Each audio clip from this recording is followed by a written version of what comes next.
Hi friends, UKல சில நம்ப முடியாத விஷயங்களை தான் நம்ம இந்த வீடியோல பார்க்க போறோம். நம்பர் 1 என்ன அப்படின்னு பாத்தீங்கன்னா, டிவி பார்க்கிறதுக்கே லைசென்ஸ் எடுக்கணுமாங்க. ஆமாங்க, கேட்ட உடனே உங்களுக்கும் ஷாக்கா இருக்குல்ல, அதே ஷாக் எனக்கும் இருந்துச்சுங்க. ஊர்ல நம்ம டிவி பார்க்கிறதுக்குன்னா நம்ம வந்து கேபிள் கனெக்ஷன் எடுப்போம், இல்ல ஆண்டனா வச்சிருப்போம், இல்ல நமக்குன்னு சொல்லி செட்டப் பாக்ஸ் வாங்கி அதுக்கு ஒரு பேமெண்ட் இருக்கும், அப்படி பார்த்துட்டு போவோம்.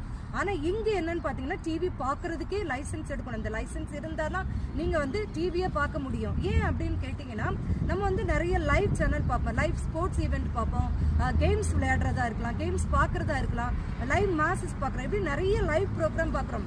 அது ஏன் டிவியில தான் பார்க்கணுமா, ஃபோன்ல பார்க்கலாமே, டேப்ல பார்க்கலாமே அப்படின்னு சொன்னீங்கன்னா முடியாது. எந்த டிவைஸ்ல நீங்க பார்க்கணும்னாலும் இந்த லைசென்ஸ் வந்து கட்டாயமா நீங்க வாங்கியிருக்கணுங்க.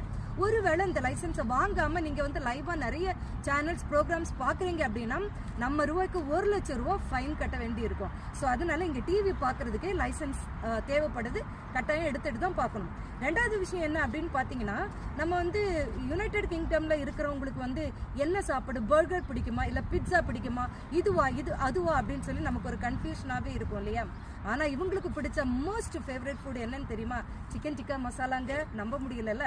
ஓகே, இப்போ நம்பர் 3 என்ன அப்படின்னு பாத்தீங்கன்னா, பிரைமரி ஸ்கூல்ல வந்து எக்ஸாம் கிடையாதுங்க. எவ்வளவு நல்ல விஷயம் இல்லையா. எக்ஸாம் கிடையாது, கிளாஸ் டைம் டேபிள் கிடையாது, அப்புறம் இந்த எக்ஸாம் டைம் டேபிள் கிடையாது, எதுவுமே கிடையாதுங்க. இது வந்து பிரைமரி ஸ்கூல். நம்ப முடியல. ஸோ 4வது என்ன அப்படின்னு பார்த்தீங்கன்னா, நம்ம ஊரில் நம்ம டிரைவிங் லைசன்ஸ் எடுக்கிறதுக்கு முன்னாடி LLR எடுப்போம் இல்லையா, அதுக்கு வந்து 30 days வேலிடிட்டி இருக்கும் இல்லையா. இங்கே வந்து பார்த்தீங்கன்னா நம்ம ப்ரொவிஷனல் லைசன்ஸ் அப்படின்னு சொல்கிறோம். இது வந்து 10 வருஷம், அதாவது நம்ம ஊரில் LLR மாதிரி இங்கே வந்து ப்ரொவிஷனல் லைசன்ஸ்ன்னு சொல்கிறோம். இது வந்து 10 வருஷம் வேலிடிட்டிங்க. ஸோ இந்த 10 வருஷத்துக்குள்ளே நம்ம வந்து நம்மளோட மெயின் லைசன்ஸை எடுத்துக்கணும். 5வது என்ன அப்படின்னு பார்த்தீங்கன்னா, நம்ம ஊரில் நான் பஸ் ஸ்டாப்பில் நிற்பேன், ஆனால் பஸ் வந்து 10 அடி தள்ளி நிற்கும், இல்லை 10 அடி முன்னாடியே ஸ்டாப் பண்ணிவிட்டு நம்ம இங்கே ஓடணும், இல்லைன்னா அங்கே ஓடணும். ஸ்கூல் போகிற பிள்ளைங்களுக்கு ரொம்ப பெரிய பிரச்சனை இது. இன்னும் வரைக்கும் நம்ம அதை ஃபேஸ் பண்ணிட்டு தான் இருக்கோம். ஆனால் இங்கே பார்த்தீங்கன்னா பஸ் ஸ்டாப் அப்படின்னு சொல்லி எழுதியிருக்கோம், பாக்ஸ் போர்டு போட்டுக்கோங்க, நில்லுன்னா நிற்கணும். இந்த பாக்ஸ்க்குள்ள இந்த போர்டை தாண்டி நீயும் வரமாட்டேன் நானும் வரக்கூடாதுன்னு சொல்றது மாதிரி இந்த ஸ்டாப் அப்படின்னு எழுதியிருக்கு பார்த்தீங்களா, இந்த பாக்ஸ்க்குள்ள தான் அந்த பஸ் கரெக்டாக வந்து நிற்கணும்.